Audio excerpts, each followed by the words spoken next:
Hello, everybody. My name is Sean Burke. I'm a professional artist. Um, all right, so what this video is going to do is we're going to talk about critiques. And critiquing is something that you yourself as an artist should do. And you should get as many critiques from as many people from every age range possible. And the critiques that you want may not be the critiques that you think you should want. You want people to critique your artwork that don't like your artwork. Those are the people you want to talk to. You don't want to talk to someone who's just going to say, "Oh, I like it," and will go in depth to why this person likes it. You want the person who does not like your artwork. You want someone who wouldn't buy it at all. And you want to talk to them and you want to hear what they have to say. And the reason why is because you are your own company. And you want to make sure that your company can sell to everybody. The more people you can sell, the more money you make. The more money you make, the more art you can produce, and the better your life becomes. So what you want is critiques that go, "I just don't like your style, it's just not, I'm not really feeling it," all sorts of things. Or it could be even that they just don't even like the subject matter that you do. That they just don't, it's just not something they would put in their house. And then when someone says that to you, you wanna ask them, well, what kind of artwork would you want in your house? Like, what would I have to do to make this piece appeal to you? And it might be something small. It might just be, hey, if it was a little bit more this style, I'd buy it. I'd buy a print. I may not buy the original, but I'd toss, $10 your way and put a print up, But, you want to hear that. You want to hear it because the more negative stuff that you hear, the better you become. The better your artwork will become. If all you hear is, "Oh, I'm really good," "Oh, you're really good," if that's all you hear, you're not going to grow. You're just going to stay at this level. And that's all you're going to be. Because no one's pushing you. No one's pushing you to get to that next step. That next step in your artwork. And that's what you need. You need negative feedback on your work. And you need that negative feedback because it will drive you to become better as an artist. And no matter what stage in your career, whether you're beginning, whether you're, whether or not your stuff is selling for $200,000, $300,000, $1 million, it doesn't matter. They all want to hear the negative feedback. And it's because no matter what stage you are, you're always trying to get better. Another thing I can say, and this is maybe more so my personal belief as opposed to maybe like what most artists would think. But for me, you don't want to like your own stuff. You don't want to look at your stuff and go, "I just produced the greatest thing ever," or, "Oh, this is my greatest piece." You should never. I always say give yourself 5 minutes, right? 5 minutes of going, "Oh, this piece is good. I love this piece. I really knocked it out of the park again." But after those 5 minutes, you should be looking at stuff and going like, "Oh, I could have made that line tighter. I could have done this. I could have done that. I could have used this color. I could have changed this up." You need to be your own worst critic. You can't just be like, "Oh, well, I love my artwork and so does everybody else." You don't want to be that guy because you're just gonna stay here, and you won't get this. Now, if you don't like your artwork and you want to keep going up, and if you don't like your own artwork, that means that you're not settling. Settling as an artist is horrible. It's detrimental to your own career because if you settle for a style or you settle for your current level of skill, it's going to take you longer to get better because you're eventually going to start thinking, "Oh, I don't need to get better." And you always need to get better. There's always going to be someone out there who's better than you. I don't care how good you are as an artist. Someone out there is better than you. Someone out there is more hungry to be professional. Someone's more hungry to become successful. There's always someone better. There's always someone who wants it just a little bit more than you.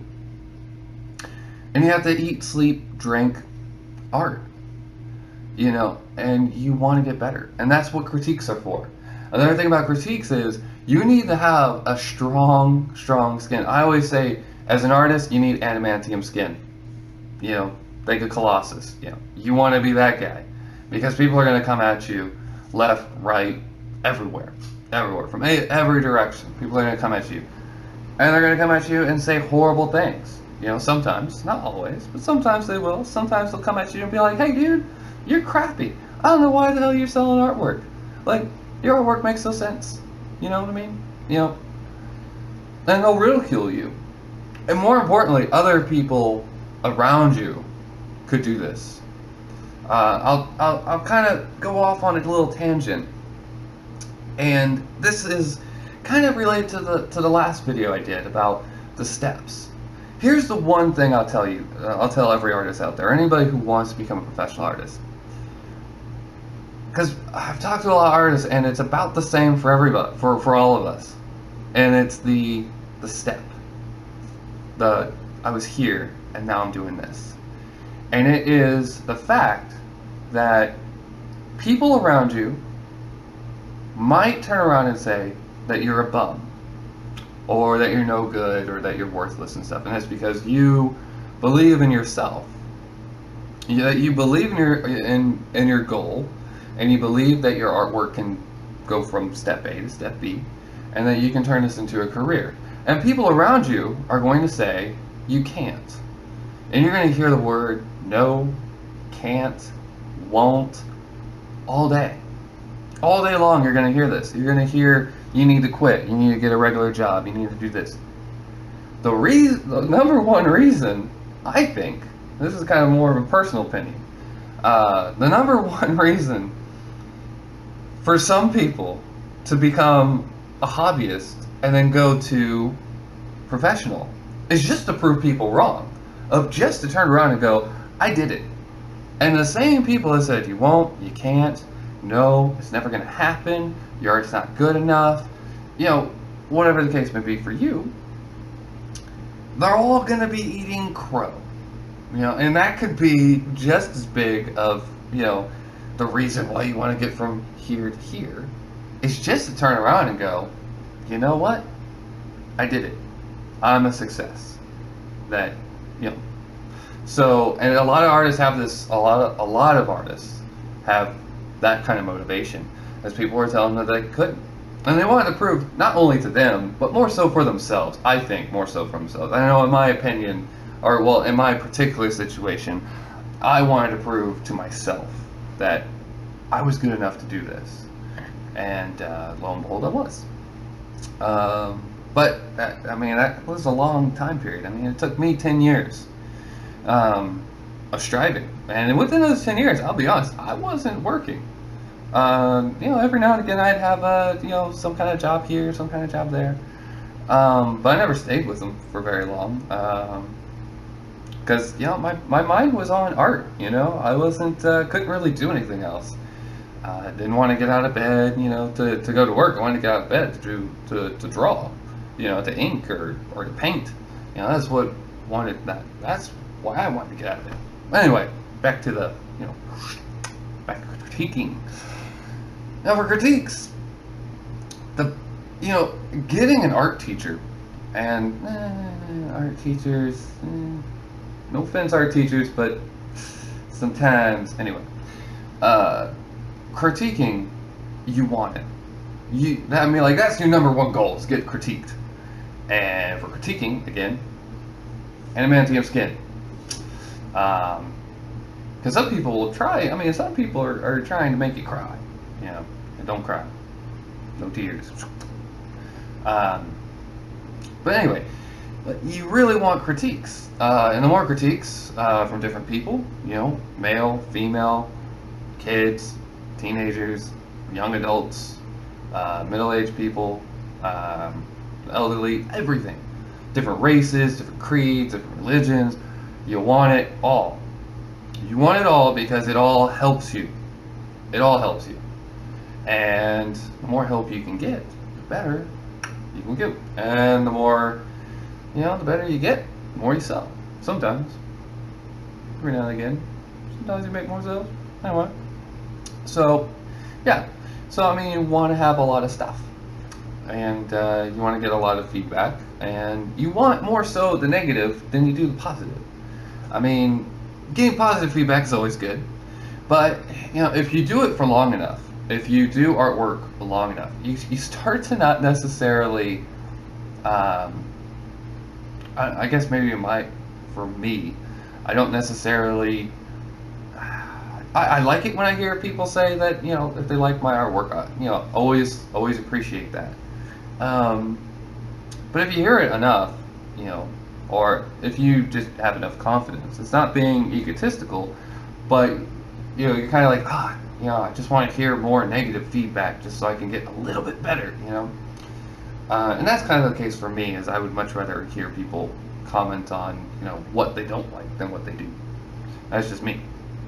And it should be you too. The goal is to be better, and the only way to get better, again, and I'm going to say this a lot, the only way to get to here, when you're here, is to get negative feedback. Because that negative feedback has some worth, it has some weight to it. There's always like a little kernel of truth in there. Sometimes it is, sometimes it's just, your artwork's not going to appeal to everybody. Some people might not understand it, some people might not get it. So yeah, another thing is, you want to be dedicated, you gotta be dedicated to your own artwork. I was dedicated enough to, people kept asking me all the time, what do you do for a living? So I finally put it on my hand. So anyway, that's kind of like a side note. But yeah, so I hope this video kind of helped. I know it was a little convoluted, I'm still starting out. But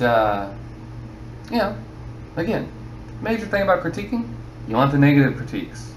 That's the number one thing. I mean, I know I've reinforced this a lot, but that's what you really want. You really want that so you can get better.